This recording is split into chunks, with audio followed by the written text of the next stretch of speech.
Hi friends, welcome to Sri Saindra kitchen. ఇవాళ మన new recipe కొంచెం డిఫరెంట్గా చాలా టేస్టీగా ఉంటుంది. ఈ రెసిపీని బ్రేక్ఫాస్ట్గా కానీ లేదా టీ టైంలో స్నాక్స్గా కానీ తీసుకోవచ్చు. ఈ రెసిపీని చూసే ముందు నా ఛానల్ని సబ్స్క్రైబ్ చేసుకోవడం మాత్రం మర్చిపోకండి. ఈ రెసిపీ కోసం 100 గ్రాముల పన్నీర్ని సన్నగా తురుముకొని తీసుకోవాలి.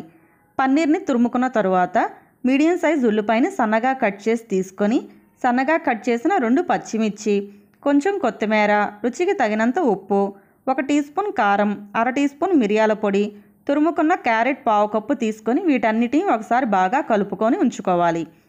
మరొక గిన్నెలో 1 టేబుల్ స్పూన్ మైదాను తీసుకొని 2 టేబుల్ స్పూన్ల వాటర్ పోసి కలుపుకోవాలి. ఇప్పుడు మీకు కావాల్సినన్ని బ్రెడ్ పీసెస్ని తీసుకొని బ్రెడ్ సైడ్స్ ఉన్న బ్రౌన్ పార్ట్స్ని కట్ చేసుకోవాలి. ఇలాగే అన్ని బ్రెడ్ పీసెస్ని బ్రౌన్ పార్ట్ని కట్ చేసుకొని ఉంచుకోవాలి. ఇప్పుడు 2 బ్రెడ్ పీసెస్ని తీసుకొని ముందుగా కలుపుకున్న పన్నీర్ మిక్చర్ని ఒక బ్రెడ్ పీస్ మీద స్ప్రెడ్ చేసి వాటర్తో కలిపిన మైదాతో బ్రెడ్ పీస్ని అంచుల వెంబట రాసుకొని మరొక బ్రెడ్ పీస్తో క్లోజ్ చేసి 2 అరచేతులతో కొంచెం ప్రెస్ చేస్తే బ్రెడ్ పీసెస్ చక్కగా అతుక్కుంటాయి.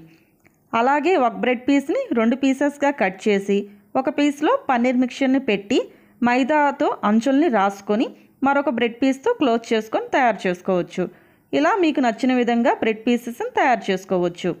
ఇప్పుడు మిగిలిపోయిన పన్నీర్ మిక్చర్లో ఒక ఎగ్ని పగలకొట్టి తీసుకొని బీట్ చేయాలి.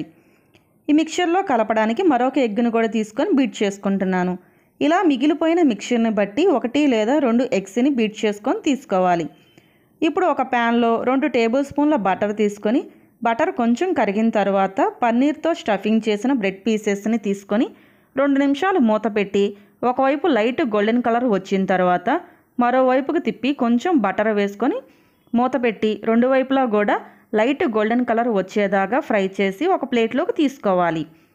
ఆనియన్స్ కొంచెం పచ్చిగా తినడానికి ఇష్టపడిన వారు కొంచెం ఆయిల్ వేసుకొని ముందుగానే పన్నీర్ని అలాగే ఉల్లిపాయల్ని కొంచెం ఫ్రై చేసి తర్వాత బ్రెడ్ పీసెస్లో స్టఫింగ్ చేసుకోవచ్చు. ప్యాన్ని ఒకసారి క్లీన్ చేసి 1 టీ స్పూన్ బటర్ని వేసి బటర్ని ప్యాన్లో స్ప్రెడ్ చేసుకొని ఎగ్స్తో కలుపుకున్న పన్నీర్ మిక్చర్ని వేసుకొని ప్యాన్లో స్ప్రెడ్ చేసి మూత పెట్టి 2 నిమిషాలు ఒకవైపు ఎర్రగా ఫ్రై అయిన తర్వాత 2 వైపులా కూడా ఫ్రై చేసుకొని ఒక ప్లేట్లోకి తీసుకోవాలి. ఇలా పన్నీర్తో ఈజీగా ఆమ్లెట్స్ని, పన్నీర్ శాండ్విచ్ని తయారు చేసుకోవచ్చు. ఇలా ఈజీగా ఇంట్లోనే పన్నీర్తో బ్రేక్ఫాస్ట్ని తయారు చేసుకోవచ్చు. నా వీడియోస్ అని కనుక ఫస్ట్ టైం చూస్తున్నట్లయితే నా ఛానల్ని సబ్స్క్రైబ్ చేసుకొని పక్కనే ఉన్న బెల్ ఐకాన్ మీద క్లిక్ చేస్తే నేను చేసే వీడియోస్ అన్నీ మీకు నోటిఫికేషన్లోకి వస్తాయి.